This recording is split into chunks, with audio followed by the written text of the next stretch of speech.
like to be bold and aggressive and be strong, in these winning time moments that we work, but that has to be constant. And we need to live it over and over as we're going through it. And so that's what I want to see this week, getting that identity together and how we want to get down all the time. And so I want to still this week see it, and every week from here after. That's the one thought that keeps coming into my mind, through the camp and into the start of the season. And you just want to see that over and over. And so that was my one thought, and get rocking with you guys.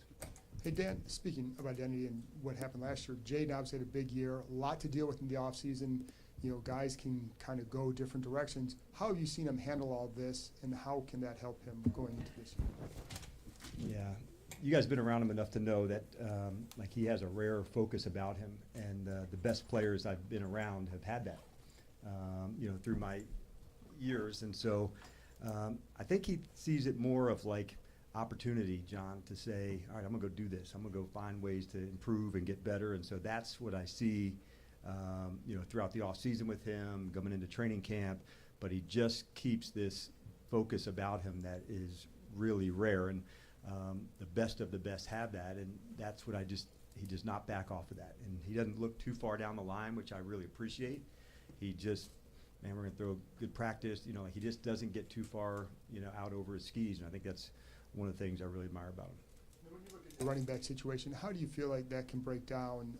I'm sure you don't want to give away all your plans, but just how do you assess that group going into this game? Yeah, you loved having some versatility, with the group, and I think it's no big, secret what Austin can provide in space and getting the ball in that way. That's one of his superpowers. So as we're growing that, I think it'll take, some time, John, to get into that space and who's excellent in what spaces and how do we do that. But I don't think that's in one game. But I do like this group. I really do. I want to make sure I'm clear on that. They all bring, some things to the table that's unique, special teams roles, offensive roles, and that's what I like about it. That's our job, to find the strengths and pull them out of these guys and see what they can do. And it's a fun part of the process of coaching too.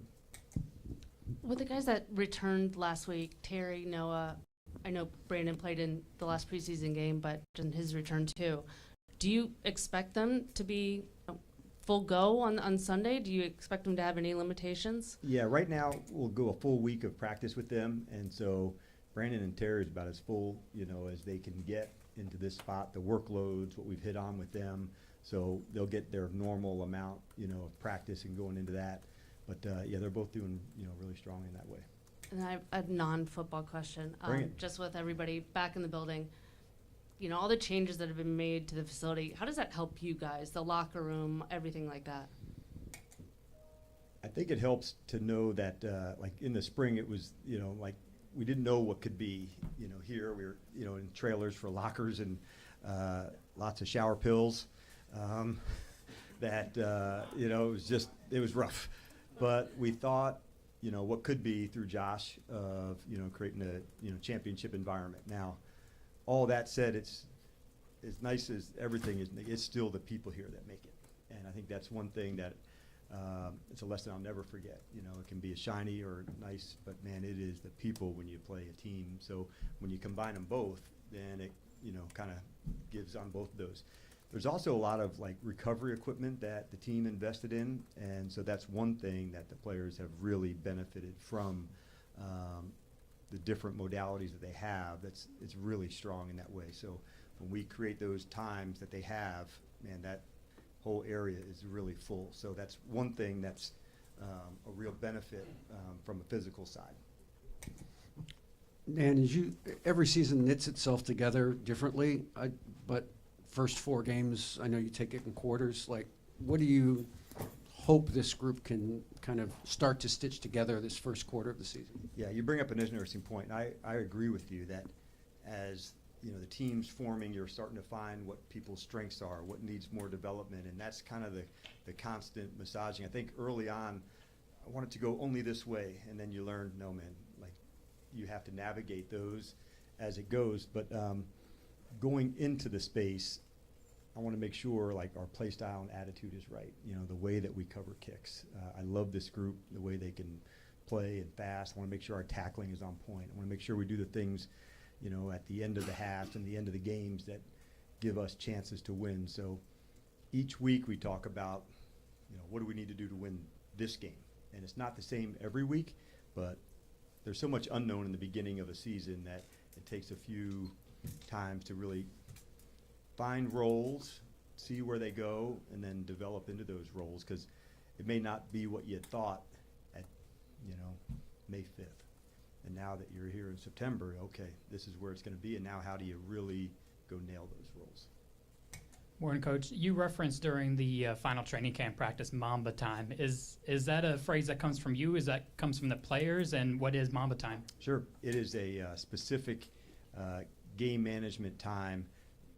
So, yeah, we don't want to be in it very often, but you'd be down by more than one score. And so how do you get back in the fight quickly and then kick a field goal or try to get points before a certain time threshold, so then you don't have to rely on, at the end of the game, a score and an onside kick. So say you're down by 9 points, there might be a time at 2:50 that you want to go kick the field goal, kick it off, play defense, get it back. So it's a strategy that we have to put ourselves through. I think early on in my coach career, I didn't want to talk about, 4-minute or losing or Mamba time, but and the hell with that, that's going to happen. And you want to find ways to go fight and be ready for it. But it was a term that we had come up with last year. I think it was Baltimore. We were in the space like that, kicked a field goal to the end. And so I think so many times we've all seen the offense keep trying to go down and score, and then there's 30 seconds left, the onside kick. We know the percentages aren't so good for that. So we just said that sometimes you may have to fight to get a score before the time threshold takes a hold of you. So that's what Mamba time is. Dan, to your right. Nick, you mentioned the locker room, which is like a commitment to the players, showing that Yes. that you care about their well-being. I wonder if that's part of making this place a destination, and what you heard from free agents or even like Debo, who you traded for, about being excited to come here because of what you are building. Yeah, and that really is from Josh first. And like a championship environment, it's a lot of things. It's the attitude, it's the people, it's the space, and I think you're showing regard for the players in that sense to make sure the locker room, and I want you guys to see the meeting rooms as well, from a learning environment, what that could be. So could we make the areas where the players are spending, the most of their time really strong for them? And but that's really from Josh.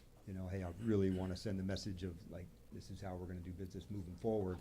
And it did make a big difference for sure. Dan, you're a defensive line guy. What stands out about the Giants' defensive front? A lot. And I think the speed, I really am impressed by that. I like the action. I like, their investment into that group. They've got, Dexter, who's got great size and power, and they got speed out on the edges. So I think probably the combination of the two is what I like about them. When you have 3 jets that you can use in different spots, you can try to create matchups to do that. And so I sense that's where they're headed, but it's a really strong group. From the last game to now, for the head coach, has it been a long time, or did it go quickly for you in what you guys tried to accomplish here? From Eagles to now. Eagles game, yes. Thank you for not bringing up the other ones, yes. Like most things, there's a process, that you want to go through to get there. And the after actions are important. You don't want to lose the pain of a game like that. So there was lessons that you wanted to take from it. You hear us talk about turnover margin so often that, maybe like, oh, again, but it's such an important part of what we do. But then it was about, we met after the season. I can still remember sitting with Adam and talking to so many players about coming back who were free agents. And I think that's when it clicked for me. I think you're just in the fight, but then it came to me, they want to be part of this. They recognize an identity started, and friends and family may have asked, like, how do you, replicate that or duplicate that, and ask questions. And you guys ask that question a lot too. But my response to them was, I don't want to replicate it. I want to build off it. And I want this to be the start of it. And that's why the identity piece, Chick, was so important for me, because it's the growing of it and the building of it. But it was probably in that moment after the loss we met with the X number of players that were unrestricted free agents, and you could just feel that to come back. And so to Adam and his team to get so many of those guys back into the mix, then trades, then to that, it took a lot of time and effort to connect all the players. But it's been also a lot of fun to get to know some of these new guys. Like coaching Debo is fun, and Ken Law and Will Harris, and getting to know Jonathan Jones, how thoughtful he is about playing and why he's been so good. And so I could name a number of guys, but those are just a few that come to mind. I love the draft part of an off season because you learn about the players, you learn what unique things they are, and then training camp is getting your team ready. So it's been a lot, but I think of it like in these bite-sized spots, this, and then into this, and then into this. And I don't think of it in the totality. When I was doing the free agency, I wasn't thinking about the draft, and the draft, I wasn't thinking about training camp. I just try to really stay in that space and live in it. I don't want to miss it. Good afternoon, Coach. Good afternoon. When Austin signed here last year, he kind of shared with us in his introductory press conference that one of the reasons he came here is because he understands he's not kind of that bell cow guy, and he needs to be part of a rotation and all that stuff. Certainly can lead the group. But how much of that fact was kind of a factor in keeping 4 backs on the 53? It was that. It was special teams. And I just think, David, it's different than it was, I don't know, 3 or 4 years ago. And we'll see if how many more teams are covering and returning kicks. You know, that is it going to be as high as ours was in terms of covering? I don't know. But I do think the safeties and the running backs are sometimes your most hellified special teams guys, and have spaces to go and make impact based on their speed and toughness. So those two positions often are times are right in the middle of it all, and the return game especially. Coach, you've been around the start of an NFL season many, many times, but what makes week 1 still so special to this day, and how do you help prepare the guys for that? Yeah, you're exactly right. It's awesome. And I think you're stepping out on that journey together. That's what week 1 means to me. We all know that, I mean, there's a long season. We'll have lots of these, lots of games, but there is a stepping off point that, okay, it's time. And you felt that energy. It just happens. And you feel it in the building. You feel it in the room. And like I said, it takes a while for your team to really be who you can be. And the best of the best teams will be a hell of a lot better towards the end of the season than they are today. That's their skills, their execution, and we'll work hard to do that. But there is a fun time of doing something like, man, we've really put it in together. Let's step off. Let's go into this thing together. Dan, as you get this thing going for real on Sunday, what determines a successful season in your eyes? Throwing a great first game, honestly. Like, it's like so far away from me, like, to think that far ahead. I just want to make sure, as we're building our program here, man, identity, and to be that, you have to do a lot of things to sustain it. There's a certain attitude and way that you play. We're bold. We want to be aggressive. So we have to do all those things. And if we do them right and hit the markers in that spot, that will be a successful season. But I'm not into the comparing, of what was here, what's now. I had a blast doing it with that team, and now it's this one. And I don't want to look back and look forward and look back and look forward. I just want to absolutely go for it with this crew. Hey, Dan, and just curious over here. Gotcha. You coaches and players, you work so hard every day in your careers, striving to, win a championship. You guys got so far last year, the success you had last year. How do you balance, as for your players, like going into the season, talking to them about, okay, we're capable of going the distance here, but we have to focus on the process. Like, how do you manage, those expectations and going into a season like that? Yeah. We really don't look too far ahead, and we have to stay that way. It's not that you have blinders on. I get that. And the expectations of things really comes from the outside, but if we're really gonna be who we wanna be, like, we're the ones that have to challenge ourselves to see how far we can take it, or how high our standards can go. That's practice habits, that's technique, that's skill, that's a mindset, that's an attitude. So it's all of those things. So if we have to think that the season doesn't begin until January, we'll miss it. We'll miss all of it. And there's way too much fun to do, so we just, man, we throw it 1 week at a time. And I know that's like super cliche, but we really do try to live that way. Every team we go, you know, it's gonna be a matchup, and here it is, right, the first game, division game, you know.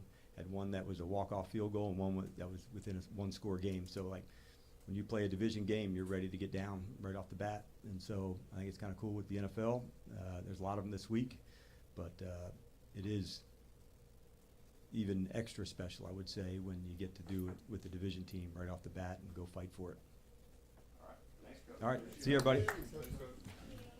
Great sound system, Sean.